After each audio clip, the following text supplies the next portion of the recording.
สบายดีทุกคนยินดีต้อนรับเข้าสู่ซองมาในชาแนลเด้อวันนี้เฮาก็สิพาทุกคนไปขึ้นรถไฟฟ้าเด้อไปขึ้นรถไฟฟ้าทางบิดผู้จักว่าสิเป็นได้ทุกคนไปลุ้นนำกันเลยเพราะว่าตอนนี้กำลังสิย่างออกไปนั่งวินหน้าปากซอยเนาะสินั่งไปขึ้นรถไฟฟ้าอยู่ BTS เนาะสิไปมินบุรีทุกคนสิไปเฮ็ดเอกสารให้มันแล้วเนาะยังพันแล้วอยู่ไปประมาณ 4-5 เทื่อเลยแหละตอนนี้มีเงินติดกระเป๋าแค่400ผู้จักว่าสิไปหอดใจทุกคนเด้อเดี๋ยวไปลุ้นนำกันออกไปนั่งวินก่อน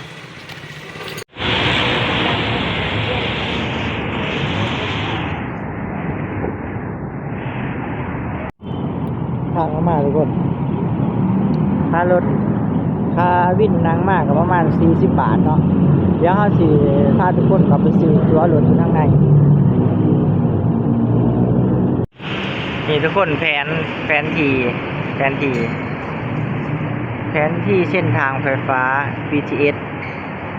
ของข่อยจับไปลงอยู่ตลาดมิ่นนะทุกคนเนาะเพราะว่าจะไปสำนักงานเขตมินบุรีข่อยจะขึ้นอยู่คู่คดทุกคนขึ้นอยู่คู่คดแล้วก็ต่อซ้ายสีชมพูอีกเทื่อนึงนั่งมาที่ตลาดมิ่นเนาะเดี๋ยวเราสิเข้าไปซื้อตัวอยู่นี่มันจะมีบอลให้กดนะทุกคนเนาะบอลเฮากดแล้วก็บอลเฮาซื้อตัวกับพนักงานเดี๋ยวข่อยสิเข้าไปซื้อตัวกับพนักงานก่อนเนาะเฮาไปซื้อมาแล้วทุกคนก็จะเป็นแบบนี้เดี๋ยวเอานี่มาสแกนอยู่ทางเขาเด้อข้างในบ่สแกนบ่ได้เขาเด้อแล้วก็นี่ก็เปิดเนาะแล้วก็ไปขึ้นรถไฟเลยครับ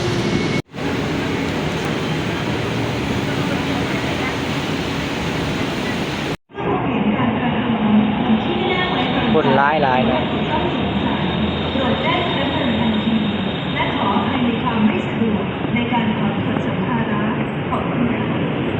แล้วเปิดประตูเปิดปุ๊บมันจะลังเขาเลยคนในนั้นเนี่ยคนร้ายเต็มต่อไปเลยเหมือนเดิมนี่บอกทุกคนให้ทุกคนไปตามป้ายเด้อจะสีบอกลงไปทางลุมหลังจากถ้าลงรถสายสีเขียวมาแล้วเขาจะไปเปลี่ยนขบวนรถเป็นสีชมพูแล้วก็จะมีป้ายบอกแต่ละบอลข้างลุงก็มีแล้วก็อยู่ป้ายนี่ก็มีเขาต้องลงไปเปลี่ยนรถจะทางลุมเด้อสายสีชมพูไปมินบุรี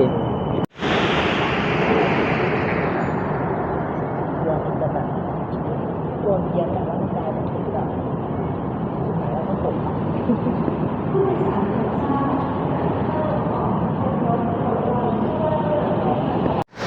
เนื่องจากเขาลงมาทั้งลุมทุกคนเห็นบางคนกำลังแสดงเข้ามาเป็นวันนี้คนร้ายอูเจ้าว่าเป็นยังเพราะว่าเขาจะหักลงรถขบวนนี้เขาจะชิบไปขึ้นขบวนอยู่ทึ่งขบวนที่เขาลงมาแหละเนื่องจากเขาลงมาทุกคนรถบนท่านรถนะเมื่อกี้เนาะเขาจะออกก่อนก็เลยได้ถ่ายอยู่ประมาณ4 นาทีถ่ายรถมาทุกคนเดี๋ยวละป้ายก็จะสิบอกนี่ก็จะว่ารถสิมาจังนาทีเนาะเดินคนก่อนที่ว่าเขาลงมาเป็นคนร้ายเนี่ยตอนนี้นี่คนหาเพื่อนในขบวนรถวันที่จะขันเด้อ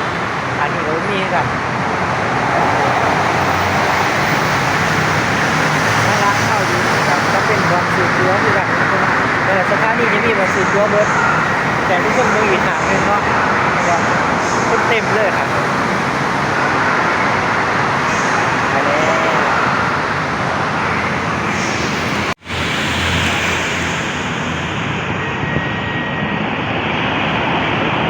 ล้วหน่อยทุกคนสิบ่แน่ใจเนาะ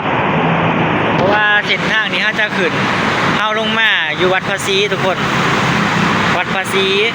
เอามาต่อสายสีเขียวเนาะนางสายสีเขียวลงมาปุ๊บมาเปลี่ยนรถเป็นสายสีชมพูเขาจะขึ้นรถสายสีชมพูไปอันนั้นตลาดมินบุรีทุกคนถ้าต้องรอรถเนาะเพราะว่ามาเมื่อกี้มาบ่ทันเขาจะเอาไว้ก่อน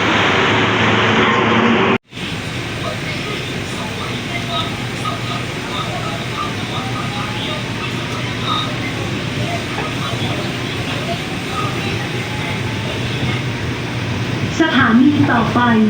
ลาดปลาเขา next station ลาดปลาเขาอย่าลืมเด้อบ้านท่านนะต้องก่อนไว้เด้อบ้านเด้อท่านบอกก่อนเลยเมื่อไรได้ก่อนลงไปเมื่อไป ตอนบัสแล้วก็ย่างเมื่อมันให้หมดทุกคนมันบริญญางขี่รถไฟนะเพียงแต่ซื้อตั๋วหรือว่าซื้อบัสมาจากเขาซื้อระยะนอกเขาก็ใส่บัสเท่านั้นผ่านทางเขาทางออกถ้าแม่นบัสเขาเสียออกทุกคนกับพี่แต่เขาเสียบบัสลงเมย์สองเดียวไข่บุญขนาดแหละ